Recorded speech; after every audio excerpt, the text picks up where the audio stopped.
Okay, welcome back to Mr. Hassan's Maths channel. I'm now going to be answering question number 3 from the C4 Core Mathematics C4 Edexcel June 2017 paper. This question starts off with something about the trapezium rule. It says figure 1 shows a sketch of part of the curve with equation y equals 6 over e to the power of x plus 2. X is an element of the real numbers. The finite region R, shown shaded in figure 1, is bounded by the curve, the y-axis, the x-axis, and the line with equation x equals 1. So this shaded region here. The table below shows corresponding values of x and y for y equals 6 over e to the power of x plus 2. So they've got values for 0, 0.2, 0.4, 0.6, 0.8, and 1. The 0.2 part is missing. It says complete the table above by giving the missing value of y to 5 decimal places. So that part is pretty simple. All they want you to do is to substitute 0.2 into this equation and write down what the answer is. So that's what I'm going to do. Take out the calculator. So I'm going to put 6 divided by, and I've got e to the power, which is over here, e to the power of 0.2 plus 2. And that gives me the answer here, which I'm going to do this so that I can not forget what it is.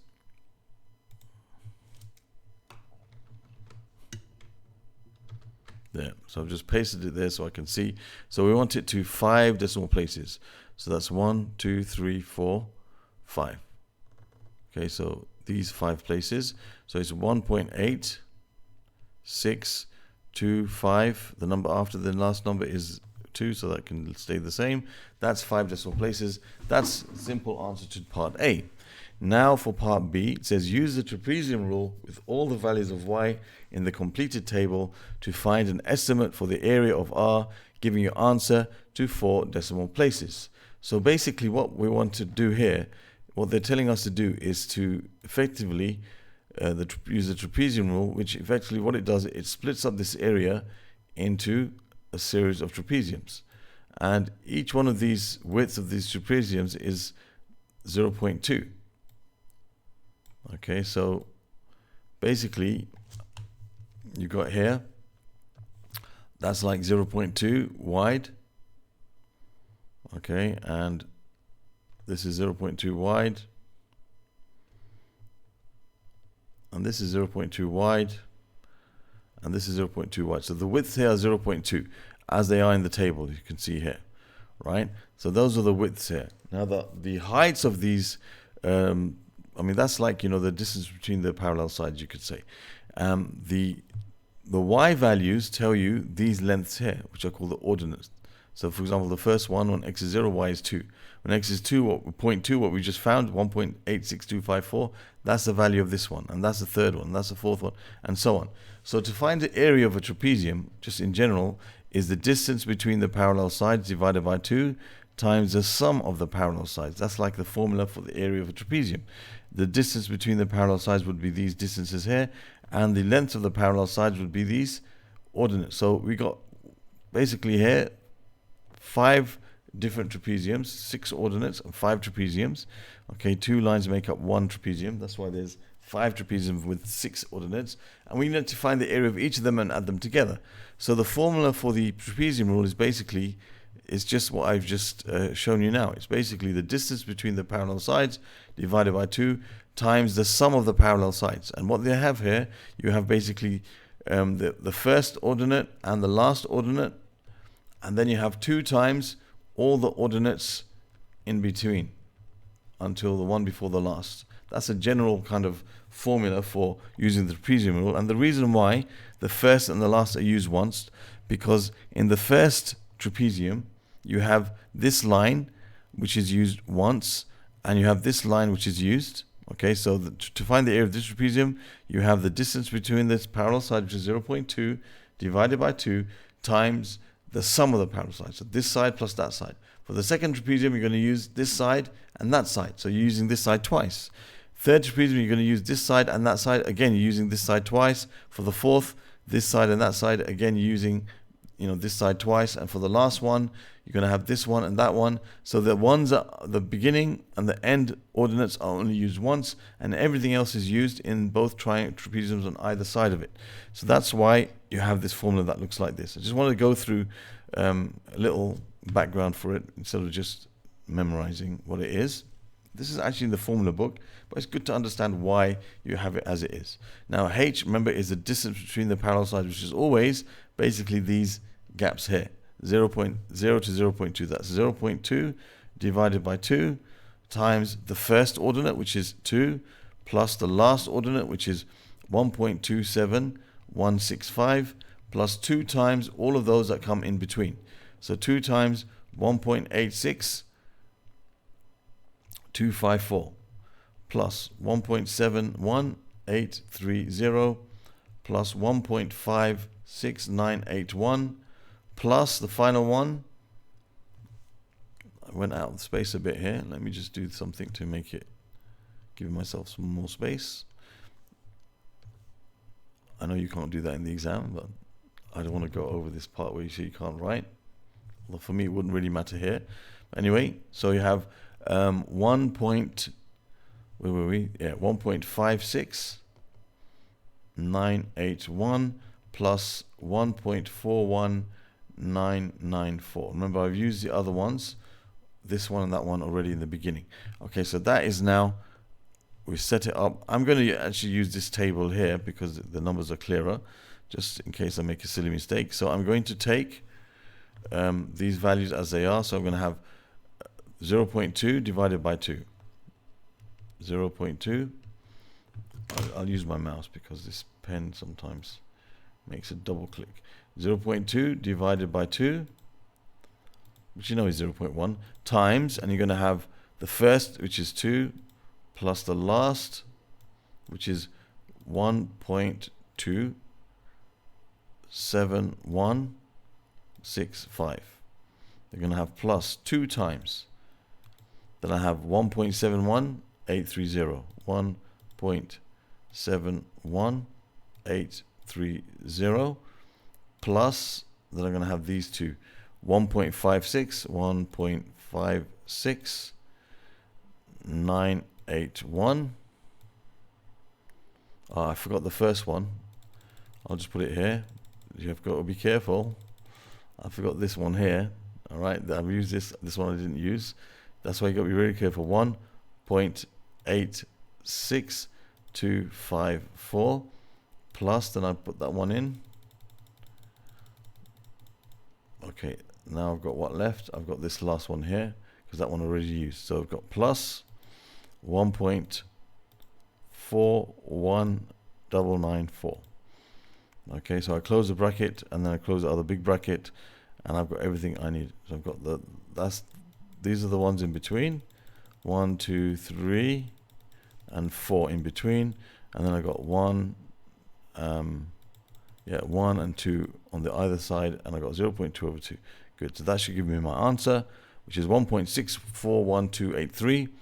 So 1.64. I'm going to do the same thing again. I'll just do this.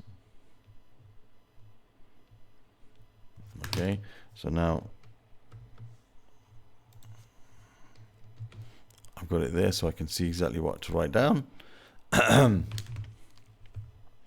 So now I've got the area is equal to, I'll write it down as it is, 1.641283, which I want to write to 4 decimal places, 1, 2, 3, 4. So it's going to be 1.6413. Okay, and this is square units. Okay, so there's the answer for that question. Okay, I can get rid of this now. And there we have the answer for part B. Okay, now for part C. Here it says use the substitution u equals e to the power of x to show that the area of R can be given by this expression 6 over u times u plus 2 du between a and b, limits where a and b are constants to be determined. Okay, so that's what we have to do in this particular question here. So if we look at this question, we can see here that we start off with this y equals 6 over e to the power of x plus 2. not easy to integrate directly. So they're asking us to use the substitution u equals e to the power of x.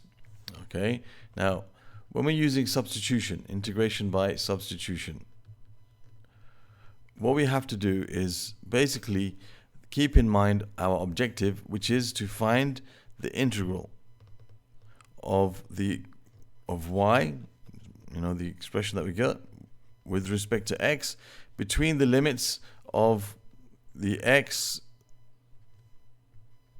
values. Okay, in this case it's 0 and 1, but the two x values between which you want to find the area under the curve and the x-axis. Okay, so that is our objective. This is what we have to find, basically. Integrate y, which is the expression they gave us, with respect to x between these limits. Now, if they gave you a substitution to use, then a very nice, easy method of dealing with it is to say, okay, this is now going to be y. Now, I'm going to write this as dx du. Now these two are the same thing. All you're doing is like you're putting over du times du. So it kind of like looks like they are going to cancel out almost. So it gives you the same thing. But here what we have to do is you have to change everything in terms of u, because we're going to integrate with respect to u. So the limits have to now become in terms of u, and y has to be expressed in terms of u, and dx du has to be expressed in terms of u. Okay, so that's what we have to do. We have to deal with all of those things. So let's look at, we know that the substitution they gave us is u is equal to e to the power of x. Okay, that's the substitution they gave us, right? Now, if we see what we have, for example, y is equal to 6 over e to the power of x plus 2. So I can express this as y equals 6 over u plus 2. So I've now expressed y in terms of u. And think about dx du. Well, I know that u is equal to e to the power of x.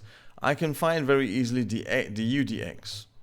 Okay, I can find du dx. It's going to be the same thing. When you integrate, when you differentiate e to the power of something, it stays the same, right? So that means dx du is the reciprocal of this. So I can rewrite this as 1 over e to the power of x. So now I have this, and now I've just got to write du at the end. So I've almost done it now. So I have to integrate. I'm going to have 6 over u plus 2 multiplied by, now this dx du I want to express it in terms of u as well, so I have 1 over, now we know u is e to the power of x, so that's 1 over u, so it's times 1 over u. So I'm almost there. I've got du there already. Now the last part is for the limits to change in terms of u.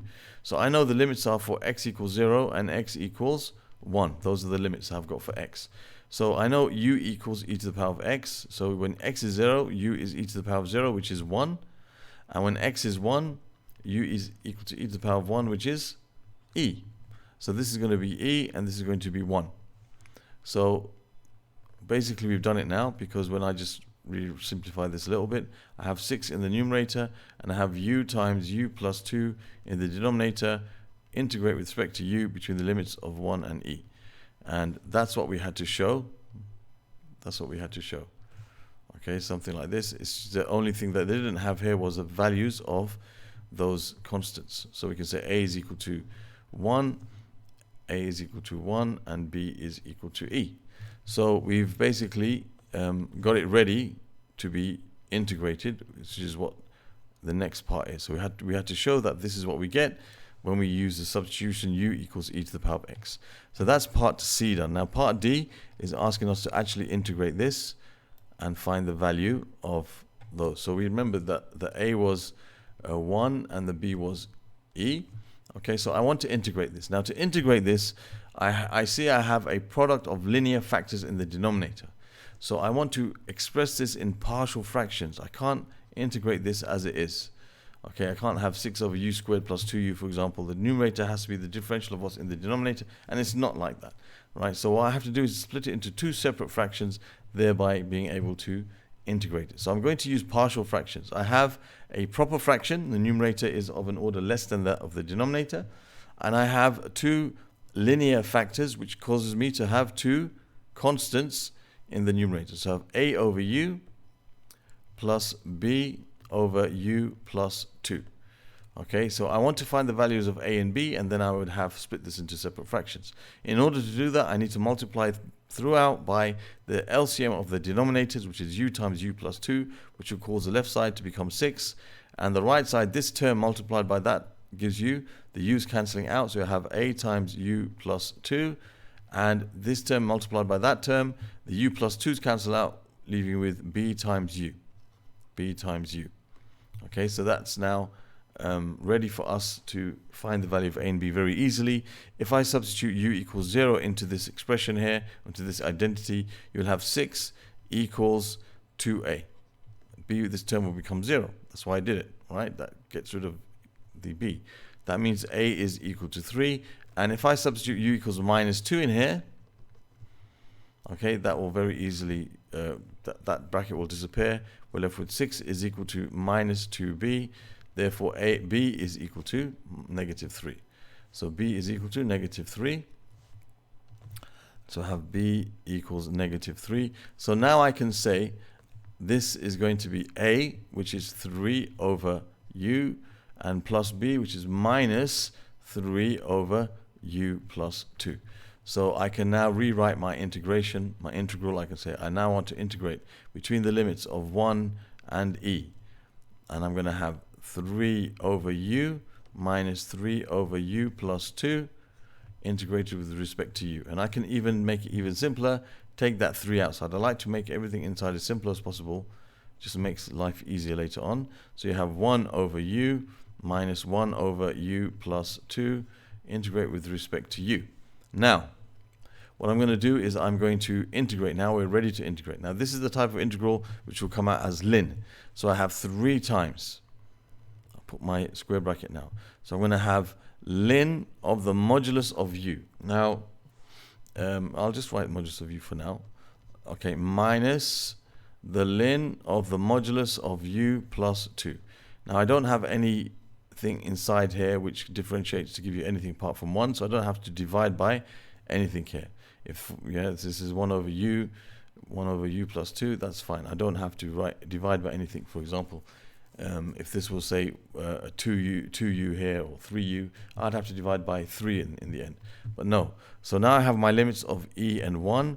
Before I start substituting, I'm going to simplify this. I'm going to simplify this using the laws of logarithms. Subtraction law, ln a minus ln b is ln of a over b. So ln of the modulus of u minus ln of the modulus of u plus 2 is the ln of the modulus of u divided by u plus 2. Okay, and I've got the limits 1 and e. Now I'm going to put those limits in and find the value. So I have 3 times. Now I've got the ln of, this is going to give me e over e plus 2. I'm not going to put modulus sign now because this is positive, this is positive. E got the value 2.8 something, this is 2.8 something. You're adding something to that. So it's going to be positive. So you don't need to write the modulus sign anymore for that. And you got minus, and you're going to have the ln of, and you're going to have 1 over 3. Okay, you put 1 instead of u, you get 1 over 3. And again, that's a positive, 1/3 is positive, so I don't put the modulus sign anymore. So now I can just simplify this to get it how I want it. Now I know that the ln of 1 over 3 is the same as the ln of 3 to the power of minus 1, which is the same as minus ln 3. So I can rewrite this as 3 times the ln of e over e plus 2 minus ln 3, which will give me 3 times the ln. Now, I did get some complaints about, or one particular complaint about my terrible handwriting, so I'll try to be neater. Ln of e over e plus 2 plus ln 3. Okay, so that gives us 3 times the ln. Now I have to multiply by 3. Now I can combine this into one term because I have the ln of something plus the ln of something, the same base. I can multiply those together using the multiplication laws. That's 3 e over e plus 2. And there is my answer. That is the answer to this question. If you want to check to make sure that you've done the right thing, okay, you can go back to your answer for the that we got when we did the trapezium rule. Let's have a look. go back to the answer that we got when we got the trapezium rule. Okay, we ended up with the answer 1.6413. 1.6413. Okay, that was the answer we got from the trapezium rule. Okay, now if I go back to this and I work out what this value gives us, if it's close to this answer, 1.6413, which I'll write over here, if it's close to this answer, we know we've done something right. We know we've done it right. So that's one way of checking your answer, just to make sure in case you made a mistake in the exam, you want to make sure. So we have 3 times the ln, and we're going to have 3e. 3, there's the E button, which is alpha, and then this button here, where the pi is, but alpha, using alpha, over E plus 3. So alpha, this button, plus 2. Close the bracket. And that gives us something almost identical, right? Of course, it's not the same because this is using the trapezium rule, and this is the exact answer. Okay, we could also, if you want to, you could go back to the question from here, and you could use the integration button, and it will give you the answer, the numerical answer to this. Of course, it won't give you the steps.